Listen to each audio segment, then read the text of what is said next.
بسم اللہ الرحمن الرحیم الصلاۃ والسلام علیک یا رسول اللہ وعلیٰ علیہ وصحابہ یا حبیب اللہ الصلاۃ والسلام علیک یا نبی اللہ وعلیٰ علیہ وصحابہ یا نور اللہ۔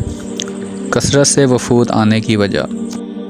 بہت سے قبائل پہلے ہی اسلام کی حقانیت کے قائل ہو چکے تھے، مگر قریش کے ڈر اور دباؤ کی وجہ سے اسلام قبول نہیں کر سکتے تھے۔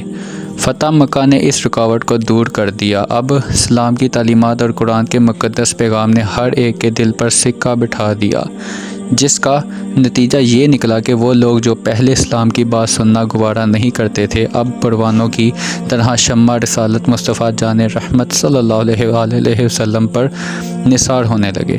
سچے نبی کی تعلیمات اور کردار سے متاثر ہو کر یہ لوگ گروہ در گروہ آپ کی خدمت میں درا در سے وفود کی صورت میں حاضر ہوتے اور اپنی خوشی سے قبولیت اسلام کی سعادت پا کر شرف صحابیت کا تاج سر پر سجا کر ہمیشہ کی سعادتیں اپنے مقدر میں لکھواتے۔ فتح مکہ کے بعد 9 ہجری میں تو اتنی کثرت سے وفود آئے کہ اس سال کا نام ہی سنۃ الوفود یعنی وفود کے آنے کا سال پڑ گیا۔ ایک قول کے مطابق اس سال تقریباً 60 وفود حضور علیہ السلام کی بارگاہ میں حاضر ہوئے۔ آپ قبائل سے آنے والے وفود کے استقبال اور ان سے ملاقات کے لیے خاص اہتمام فرماتے۔ ہر وفد کے آنے پر آپ نہایت عمدہ کپڑے زیب تن فرما کر تشریف لاتے۔ ان سے ملاقات کے لیے مسجد نبوی میں ایک ستون سے ٹیک لگا کر نشست پر فرماتے، پھر ایک وفد سے ہندہ پیشانی کے ساتھ گفتگو فرماتے اور ضروری عقائد و احکام اسلام کی تعلیم و تلقین بھی فرماتے۔ ان مہمانوں کو اچھے سے اچھے مکانوں میں ٹھہراتے، ان کی مہمان نوازی کا خاص خیال فرماتے اور ہر وفد کو تحائف بھی عطا فرماتے۔ وفد کندہ۔ ان وفود میں سے ایک وفد کندہ تھا۔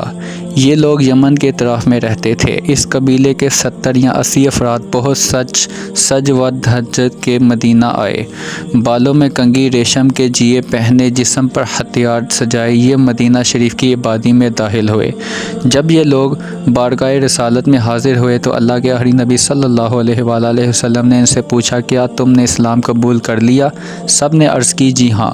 آپ صلی اللہ علیہ وآلہ وسلم نے فرمایا، پھر تم نے ریشمی لباس کیوں پہن رکھا ہے؟ یہ سنتے ہی ان لوگوں نے ریشمی جبوں کو جسموں سے اتار دیا اور ریشم بقیہ ٹکڑے بھی لباسوں سے پھاڑ کر جدا کر ڈالے۔ وفد فزارہ۔ ان میں سے ایک وفد فزارہ تھا۔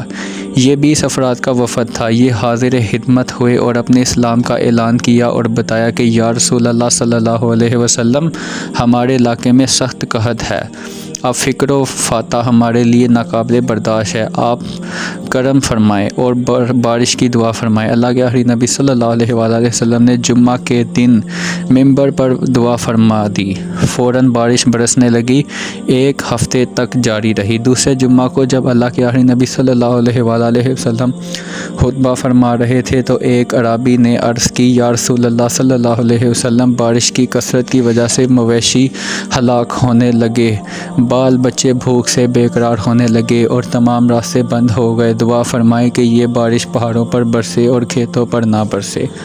آپ نے دعا فرما دی تو آپ بادل شہر مدینہ سے کٹ گئے۔ یوں 8 کے بعد مدینہ میں سورج نظر آیا۔ وفد قبیلہ سعد بن بکر۔ ان میں سے ایک وفد قبیلہ سعد بن بکر کے سردار حضرت زمام بن ثعلبہ رضی اللہ تعالیٰ عنہ کے ساتھ آیا۔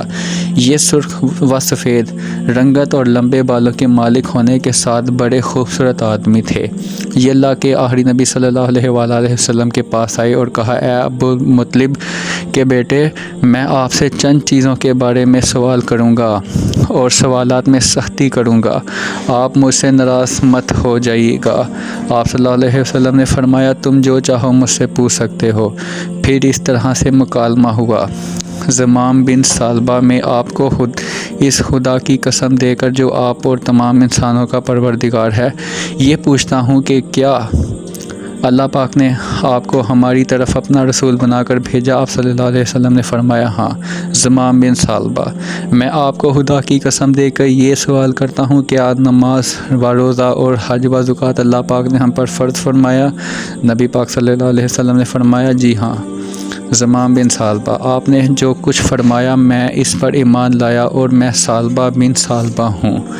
میری قوم نے مجھے اس لیے آپ کے پاس بھیجا ہے کہ میں آپ کے دین کو اچھی طرح سمجھ کر اپنی قوم بنی سعد بن بکر تک اسلام کا پیغام پہنچا دوں۔ پھر یہ اپنے وطن پہنچے اور ساری قوم کو جمع کر کے پہلے بتوں کی خدمت بیان کی، پھر اسلام کی حقانیت، پھر ایسی زبردست تقریر فرمائی کہ رات بھر میں قبیلے کے تمام مردوں عورتوں مسلمان ہو گئے، اور ان لوگوں نے بتوں کو اپنے ہاتھوں سے پاش پاش کر ڈالا۔ اس قبیلے میں مسجدیں بنا لی اور تمام اسلامی احکامات پر عمل کرنے والے پکے مسلمان بن گئے۔ اور بھی کئی وفد اللہ کے آخری نبی صلی اللہ علیہ وآلہ وسلم کی بارگاہ میں حاضر ہوئے اور دولت ایمان سے مشرف ہوئے۔